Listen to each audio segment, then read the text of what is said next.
Yes, get ready for dictation. 5 seconds. Start. It is an honor and a privilege for me to welcome all of you who have come here to participate in this great gathering.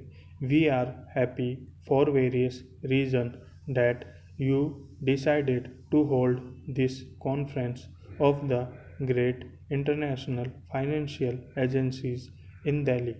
This would enable us to know you better and to learn much from you. This also enables us to express our gratitude for the help which these agencies have given us. At the same time, it might be profitable for many of the distinguished del- delegates who have come here to have an opportunity to get glimpse into our minds in our own environment. For environment counts, and you have been in the past surrounded by Europe or America. It is good, therefore, that for a change you should feel the sun of Asia and the problems that pertain to Asia. I do not mean to say that Asia is one solid whole, thinking alike and acting alike. Of course not, and yet it may have certain common features.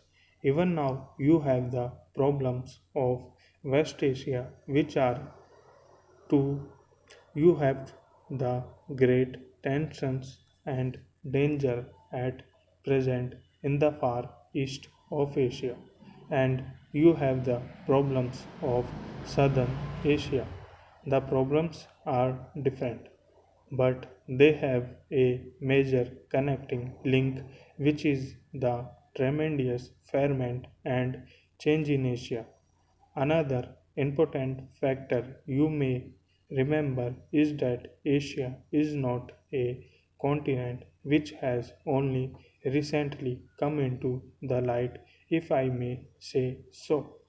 If a conference of this nature could have met some 300 years ago, it would probably have found that apart from other fields of thought, Asia was rather ahead of the rest of the world, even in the technological sphere.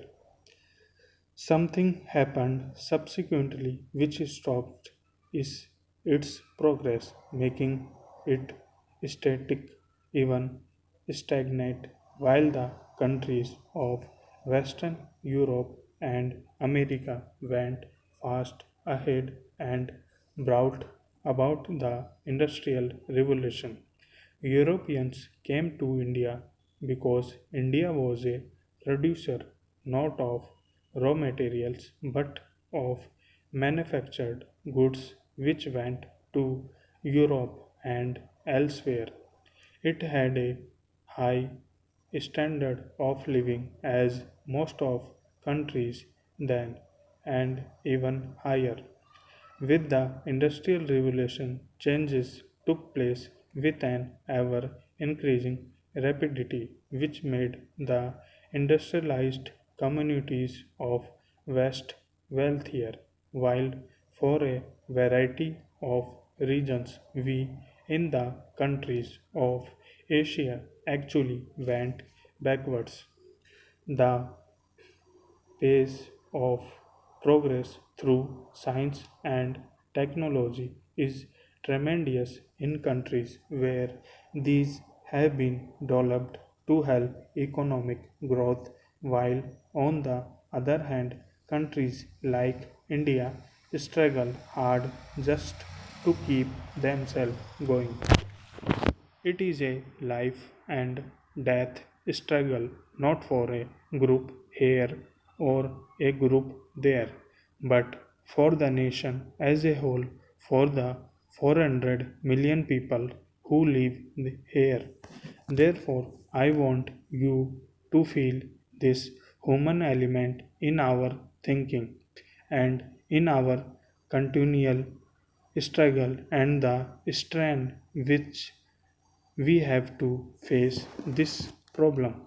No doubt we have to look upon the problem from the point of view of our resources, but even more important is the human element involved in it and the deep ferment going on in our minds of hundreds of millions of people. Asia is and will continue to be in a explosive state. The changes that have come over Asia in recent years have unleashed a giant which had for a long been kept down political, economical, and in other ways. Naturally, it does not purpose to behave as when it was in lease, either in the political sphere or in the economic sphere, but would rather stumble and fall and rise up than be pulled and pushed hither and thither.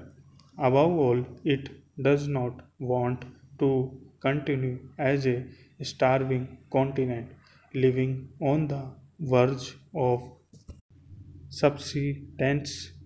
These are tremendous and vast urges in Asia which often make it act wrongly and turn in wrong direction. Let us try to restrain them, but let us try to understand these long suppressed urges which are coming up. In a political sense, the world is divided in the various ways the communist world, the anti communist world, and the countries which may be called non communist but not ranged in any anti group. Yet, the major division of the world today is the division into the undeveloped communities and the industrialized or the developed communities. Whether you talk of a communist state like Soviet Union which has become an industrialized state or the many non-communist states which are highly industrialized, though the latter may differ in their politics and in their economic theories. In the final analysis, they worship the same God, the God of industrialization, of higher production, and the utilization of nature power and the resources to the greatest advantage.